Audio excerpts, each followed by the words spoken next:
such a way then did envy, the hater of good, resenting the prosperity of the church, at a time of peace and happiness, contrive storms and internal dissensions for her.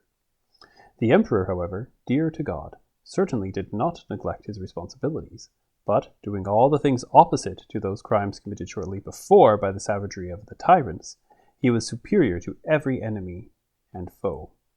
First, with every kind of constraint they enforced the worship of gods who are not, forsaking him who is. But he, by acts and words convicting of non-existence those who are not, urged recognition of the one who alone is. Next, they mocked the Christ of God with blasphemous words. But the very thing the godless chiefly aimed their slanders at, he endorsed as his victorious protection, taking pride in the trophy of the passion. They drove away the servants of God, depriving them of home and hearth. He called them all back, and restored to them their familiar hearths. They inflicted humiliations on them. He made them honored in the envy of all. They seized the livelihoods of the God-fearing and confiscated them unjustly. He restored them, and made many lavish gifts.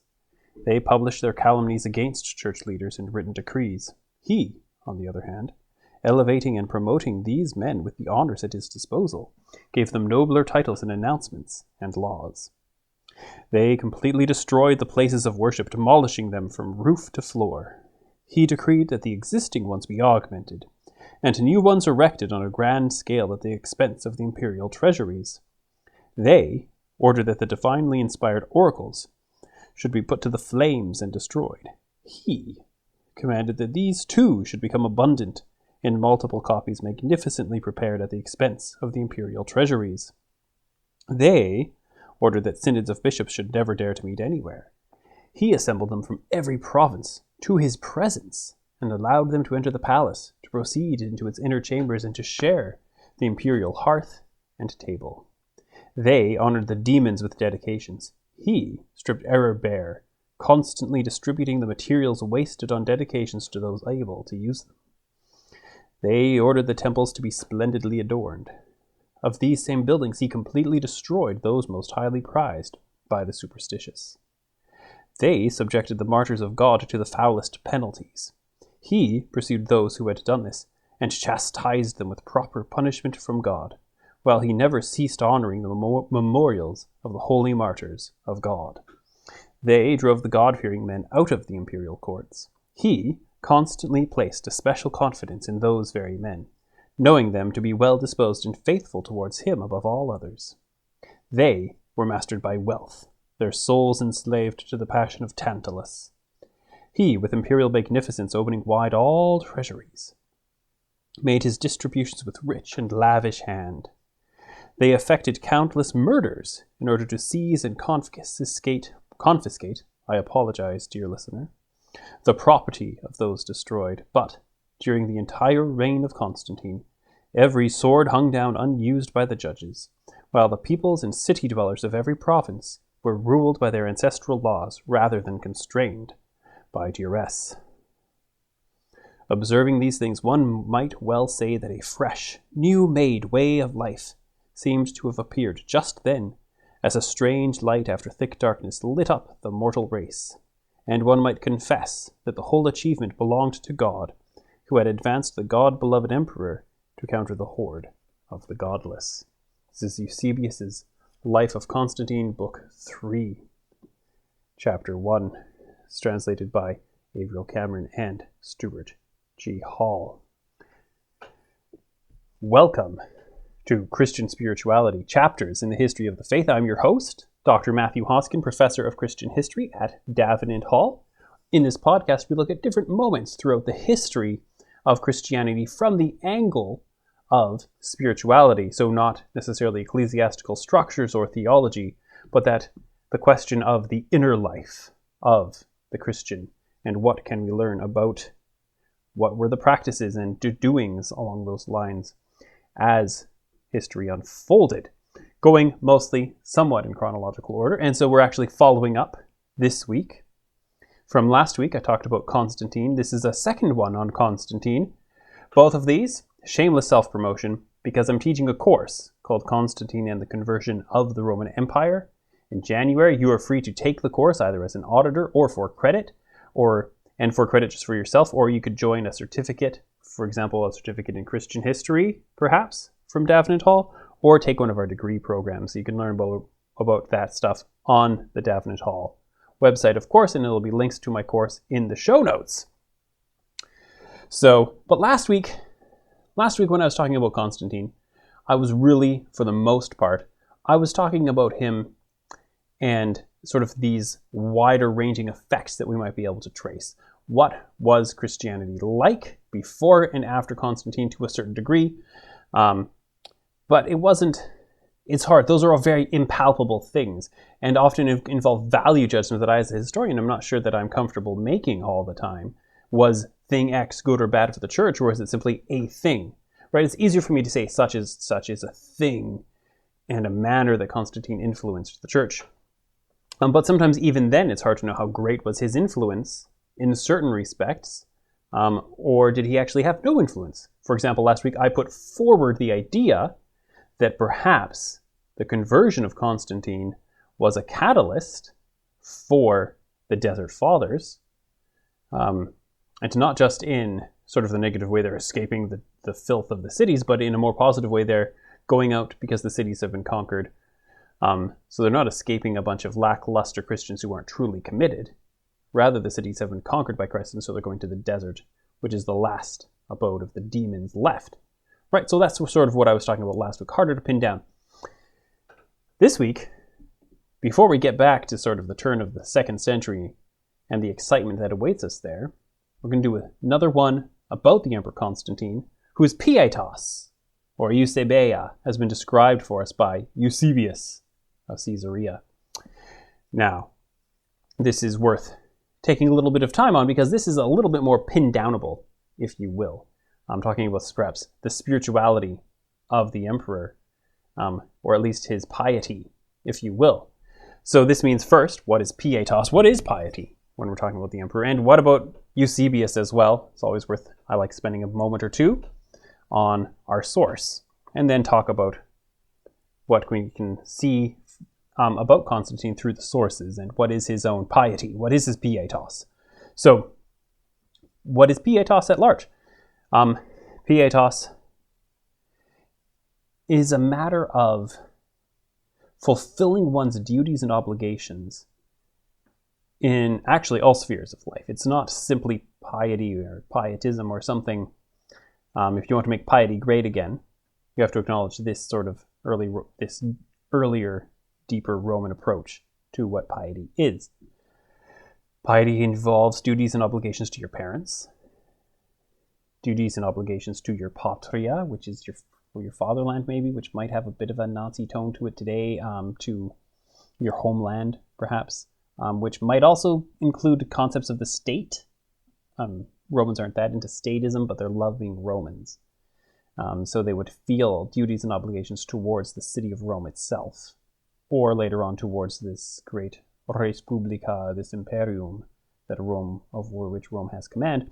But they would also see that you, say if you're from Antioch or Naissus, might have a particular pietas to the city that you're from and the city where you dwell that is not identical to the pietas of a person of Rome, at least in as much as you have a geography, you have a city to which you are loyal, a city whose values you uphold. And actually one of the things that you may have noticed in the Eusebius passage that I read from the life of Constantine is Eusebius saying that everyone was living according to their ancestral customs. And this is actually, interesting to cite about the Roman world, I guess. Even at this late stage, after the stronger centralization that had been brought in under Diocletian and would sort of continue under Constantine, Diocletian's emperor starting 284, and then there's Diocletian, then there's a brief interlude, and then Constantine comes along. Anyway, it's all very exciting and complicated, but that's not what we're here for. And so people are still very often ruled by their own local laws alongside Roman laws, their own traditional customs alongside the Roman laws as well, sort of like that. Like the most ancient version of how the Roman Imperium went, it was that you had certain things you had to do in terms of your obligations to Rome, who basically controls your foreign policy and collects a certain amount of taxes from you, but otherwise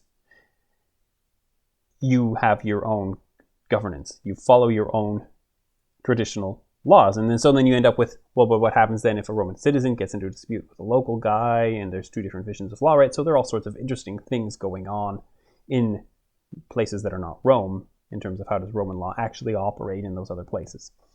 Anyways, that's their ancestral custom. So you follow law and custom and all these things. That's pietas. And so you have a pietas towards all of your family, right? You have a father, a pious father. Father was pious, fulfills his duties and obligations to his children, as is established by custom, and he fulfills his duties and obligations to his wife, right? As a paterfamilias, as a head of a household. But he also, as a man, has duties and obligations to other people through legal and social things. So different relatives, and there are all sorts of rules governing what sorts of relatives get what sorts of treatment, besides the own personal affection you might have for them. And then moving out from that, you have your whole network. The Roman world is strongly connected through patronage networks. And so if we imagine some guy sort of middling off, he has his clients and his slaves and perhaps his employees who are dependent upon him. And so he has duties towards them. So if he's pious, he is fulfilling his duties and obligations that are established by law and custom. And then he also himself is probably the client of someone else. And so he has a patron to whom he has a different set of duties, someone who is above him in the whole social network thing. And so he fulfills his obligations to him. And then, of course, you have to the patria, to the fatherland. But above all of that, or interacting and intermingled, maybe not above. That's perhaps too strong of a transcendence for ancient Roman piety. You have the pietas you owe to the gods, or to the supernatural, to the numinous, if you will. And so this sort of pietas involves things like your local household gods, like the lares and the penates, for whom you perform a variety of rituals, is going from those to perhaps certain things that to us we might say are vaguely animistic, right? The spirits of this, that, and the other. Going all the way right up the pantheon to Jupiter Optimus Maximus, right? And the big public sacrifices that involve priests and animals and blood and feasting and gathering together people. So you have all of these things. And then, so those are all forms of piety and pietas. And today, we have sort of subsumed all of that for the word piety into one's treatment towards the divine, but the ancient Romans had a much more varied vision of what pietas is, with these sorts of mutual obligations that a person had to other people. And it's actually really fascinating to think about that, and then try to think about who are the people to whom I have obligations and duties and all that sort of thing. So it's actually kind of fun to think about how Romans lived. They're very different from us, but they are very much the same.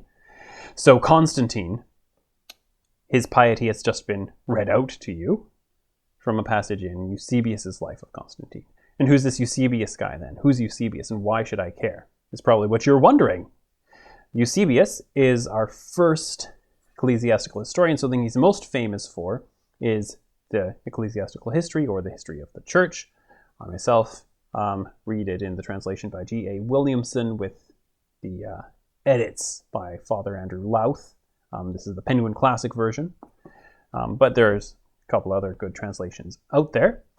Anyway, that's my recommended one, although there's a new one that I really want to get my hands on, but my book budget is limited. So anyway, so Eusebius, he writes the history of the church, and this is really cool, really exciting, and perhaps something that could be talked about in a future episode, as one of our chapters is Eusebius's Historia Ecclesiastica. And it ends with Constantine and the triumph of Christianity and the peace of the church. And Eusebius is a big Constantine fan. So besides that, he writes a variety of other things, like, the account of the martyrs of Palestine. He also writes like biblical commentaries. He also writes this amazing chronicle that gets translated into Latin by St. Jerome. And I love Eusebius's chronicle. I think it's awesome. Or at least I love Jerome's version of it. Right, lots of cool stuff like that. And then he also writes the Life of Constantine, Vita Constantini. So that's his other sort of major claim to fame. And so he's a super duper important source for the life of the Emperor Constantine. And the Life of Constantine is written, as one may guess, after the death of Constantine in 337. And I take the line that it is written as to be an exemplar to the sons of Constantine, Constantius, and Constans, because Romans love a good way of doing variety in naming their children. Though Constantine's half-brothers actually have a greater variety of names than his own sons do. That's neither here nor there. So, and one may think, well, can we trust either of these? The answer is, can you trust any ancient source? Why are we more skeptical of ecclesiastical historians than we are of other guys? So obviously there's lots of stuff in the ecclesiastical history that is not really trustworthy because of how far back it is, and so how on earth does Eusebius know for sure? But he does have sources that available to him that are lost to us because he had access to a great library in Caesarea in Palestine where he is from. So that's one thing for you to keep in mind, lest you judge him too harshly. He actually does know stuff and have access to stuff that we don't. So that's one thing. It's not just tradition, it's not, or as a certain amount of people named Livy are doing, making stuff up. But what about the life of Constantine then? Is this not just some sort of massive propaganda track? Well, sure it is. That doesn't mean it's not reliable. Is this biased?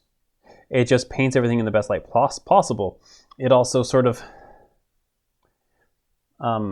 massages certain things. So last time I read out to you the sort of vision and dream bit. Well, I don't know if I remember to mention this to you, but we want to talk about the piety, the spirituality of the emperor.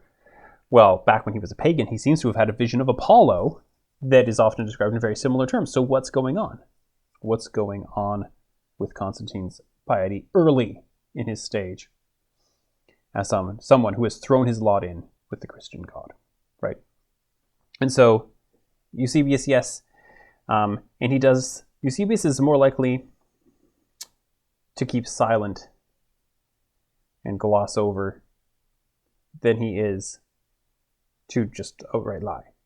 Right? Constantine himself is likely to outright lie, and so you may find Constantinian lies reproduced by Eusebius, but Eusebius is not lying, he is deceived. It's not the same. So that's just very briefly dispensing with the question of Eusebius. As I say, he's definitely worth an episode later on as this podcast rolls on through the weeks. So that's just, that's that. But what about the pietas then of Constantine? Well, you can see he's being contrasted here in this passage, first and foremost, with the persecutors. And of course, this is another thing where the badness of the persecutors and the severity of the persecution may be exaggerated. But then I also think the persecution where Eusebius lived, the persecution in Palestine and Egypt, seems to have been worse than it was than some of the other places. And so whatever, right? So when he lists the terrible things the persecutors did, these are things actually. Read the martyrs of Palestine. These are things that happened, right? You don't have to be a Christian to be like, whoa, that's a bad idea. Maybe we shouldn't burn Bibles. Or, whoa, maybe we shouldn't kill people for, whatever, right? These are things you don't have to be a Christian to agree with Eusebius on. You also don't have to be anti-pagan to realize that, hey, people in power do terrible things all the time. Doesn't matter what your religion is, it seems, right? Although maybe that's not true. Maybe that last part I said about it not mattering what your religion isn't true. That's something for you to figure out for yourself as you study the history of the world. And look and see, will you ever actually find an ideal Christian king? And the answer is, his name is Arthur, King of the Britons. Yeah, that's the answer. Anyway, so you see the sorts of things that we see. How does the Emperor Constantine manifest his pietas?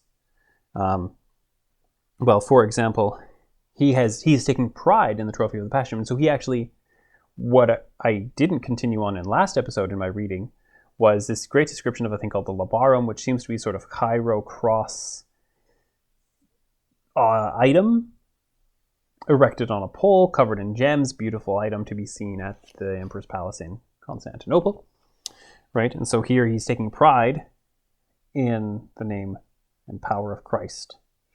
So that's one example. Another example is, of course, bringing any of these bishops and clerics who've gone into hiding back and restoring them to wherever they belong.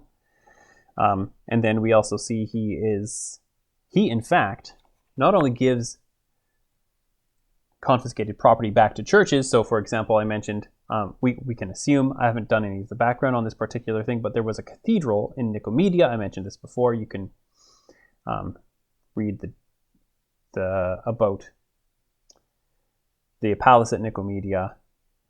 It's right across from the cathedral. I'm not kidding, right? And Diocletian basically destroys the cathedral. And there's a guy called Dorotheus, who seems to have been a gatekeeper at the palace, who was a Christian, and so he wrote this he wrote an interesting poem, Greek poem, about sort of what it's like to be the gatekeeper in heaven, of allegedly a vision that he had. It's actually a pretty cool thing. So anyway, so that sort of thing gets restored to the churches, right? And he actually gives them more, right? He starts, another thing Eusebius lists is, well, Constantine is just giving money out of the treasuries for the building of churches. And one of the people who spearheads this on his behalf after year 326, when she reemerges back into the light of day, is his mother Helena, the divorced first wife of his father Constantius. So she sort of has to take a back seat to Constantine's stepmother Theodora. But anyway, Helena is back, and she comes back in a big way from 326 for the brief period that is left to her. And one of the big things that she does is this tour of Jerusalem and this building of churches there.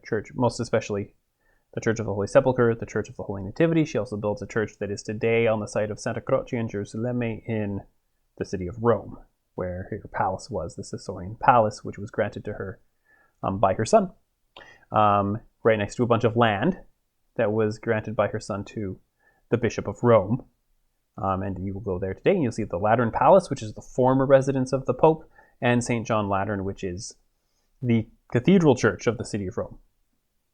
St. Peter's on Vatican Hill is a basilica, and it is indeed on the site of what tradition claims is where St. Peter was martyred and buried. Nevertheless, it is not the cathedral of the city of Rome. That is St. John's, and there was a Constantinian basilica there. You can see not a lot of it. The left, the baptistry though, the structure is Constantinian, even if there's a lot of Baroque stuff cluttering up your view. And you can go past the baptistry. There's another little chapel there, which has some really great 5th century mosaics. I love a late antique mosaic. They're one of my favorite things to visit.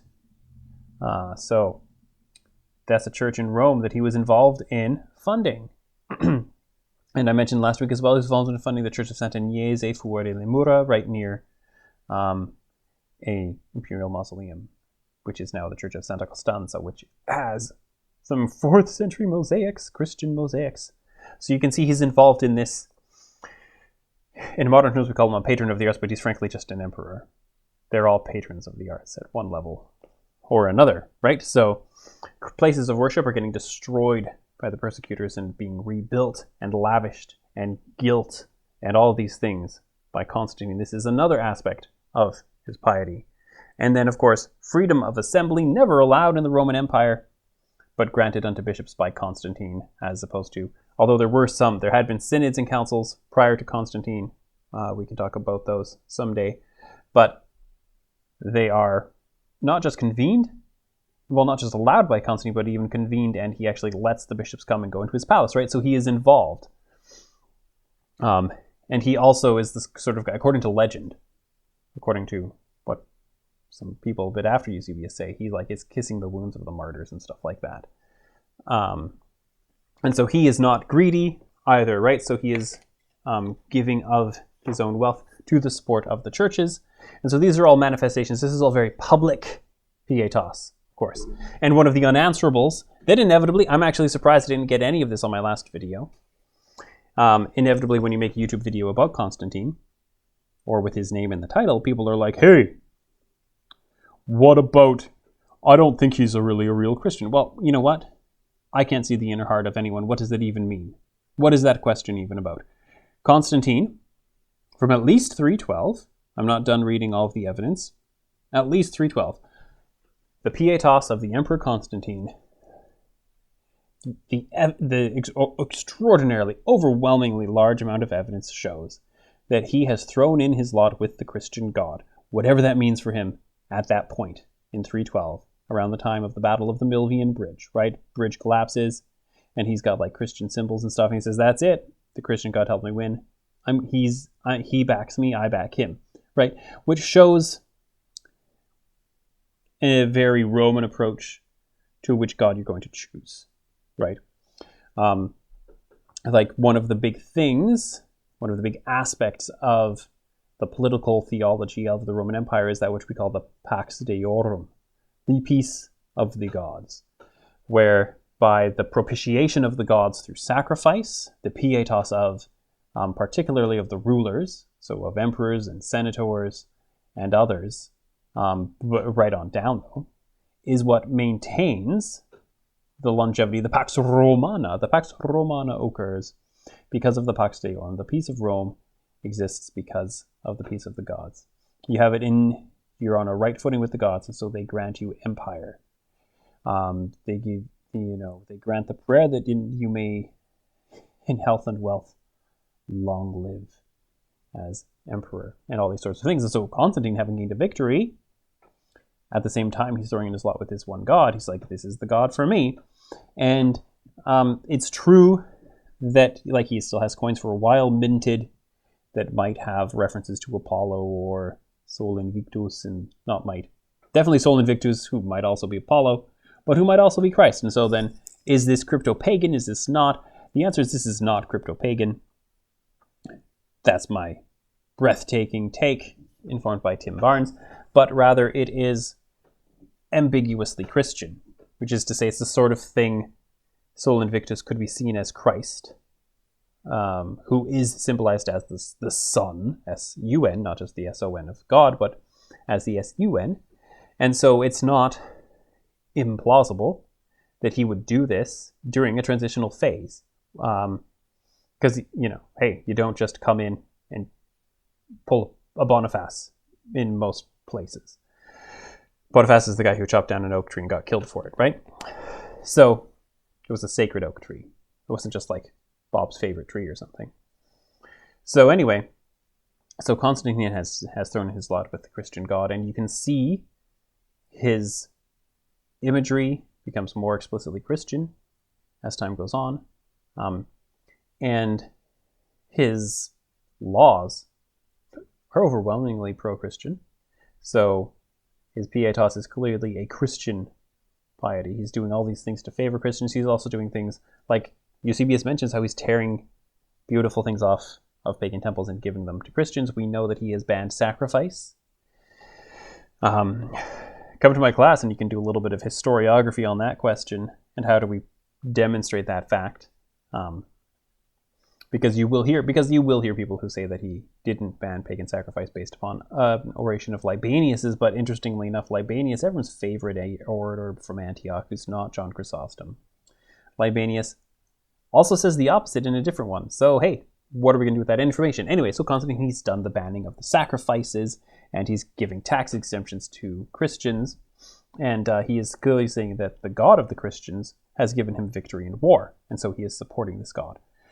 But what does this mean at a personal level is really hard to grasp at, especially because he might, still be doing dynastic murders, definitely doing lying, and even at this point, in the messy nuance of what does it mean for a Christian to be a soldier or an emperor or anything, there is still an awkwardness that Christians have with the military. I'm one of the people who says, look, we have evidence right back to Tertullian at least, if not earlier, so we're talking, late 2nd century, that there were Christians in the army, okay? But was that widely accepted? No, because we also have evidence going back to at least Tertullian, as it turns out, that there were Christians who didn't think you should be in the army. So Tertullian gives us both kinds of evidence. He's great. This isn't the only thing where you can find Tertullian giving you evidence for more than one thing. He's an orator and a rhetorician, not a systematic theologian. So Constantine, though, is still involved in war, right? And War involves a lot of killing, and so a lot of Christians are still uncomfortable with the killing aspect of war. And this is the reason why, so one of the things that people like to throw against Constantine, saying he's impious, is the fact that he doesn't get baptized until he's on his deathbed. And so what I want to say to you here is that that may actually be him being pious. This may actually be part of the pietas of the emperor, in that a lot of Christians at this point in history, you don't have to agree with them, maybe you do, I don't care, but this is a fact. They felt that if you were guilty of the shedding of blood, of murder, or of killing in battle even, or as a magistrate, capital punishment, as a general, sending people into battle, the shedding of human blood, the taking of human life, if you were guilty of that after baptism, then there's a chance you might not get forgiven by God. That's a thing. They see similar things about idolatry and adultery. So those are like the three big ones. And Tertullian actually even argues that adultery is a form of idolatry. So that's kind of a fun moment for you.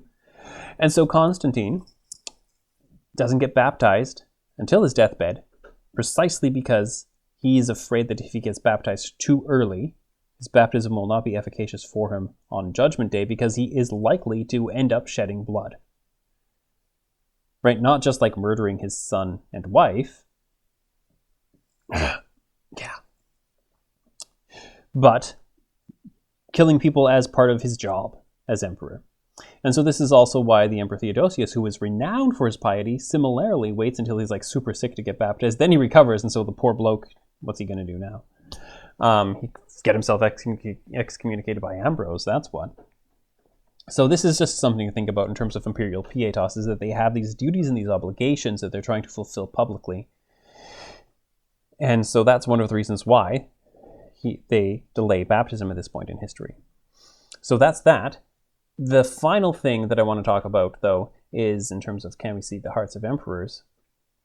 Clearly, Constantine is a Christian. Clearly, he's doing lots of public stuff to favor Christianity and Christians, getting Bibles made. Eusebius mentions that. We have a suspicion that Codex Vaticanus, a big Bible, a big Pandect in Greek, is one of them.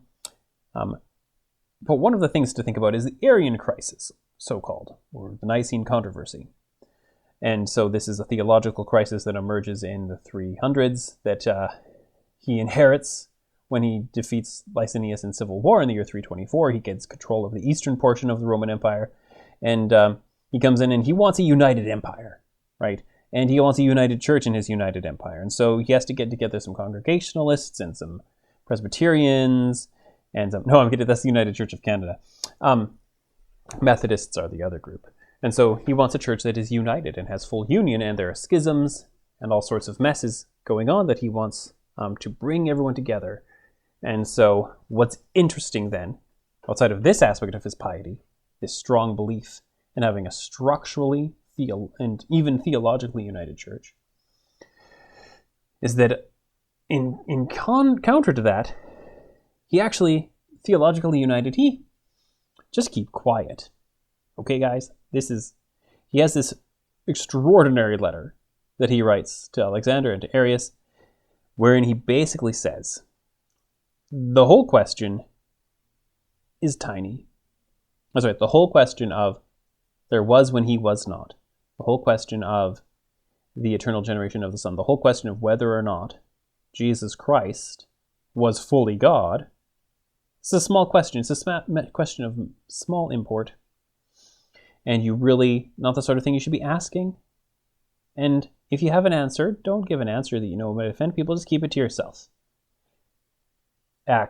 Basically it's just a tiny little question. And therefore, if you do ask, and someone gives an answer you don't like, just let it go.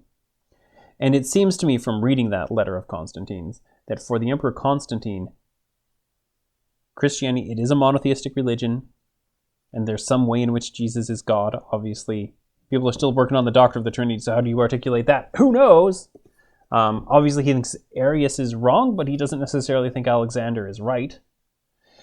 But also, Constantine, I think he thinks Christianity primarily, though, is a moral religion as well, and probably something ritualistic. That it's a religion of of deeds, right? And that's not untrue. Christianity is a religion of deeds. It is not just a religion of like guys like me, losers who like talk theology. But that's not all it is. And so it's just interesting that that letter gives us a glimpse into the imperial mind, gives us a glimpse into how a man who is a career soldier, Constantine was renowned for his prowess in battle before he was emperor, who converts to this religion, looks upon theological reflection and looks upon his own adopted religion, that the moral and ethical impulses involved are more important. So that's all I really want to say to you today about the Emperor Constantine. We'll see what you have to say in the comments. And as always, if you like this, like it, rate it highly, subscribe, share it with all your friends. If you liked it so much that you wish you could hear more about Constantine and study the sources for yourself and have really good discussions with a bunch of really clever people, you can sign up for my course with Davenant Hall. Link is in the show notes. And that's all for now. We'll talk to you next week.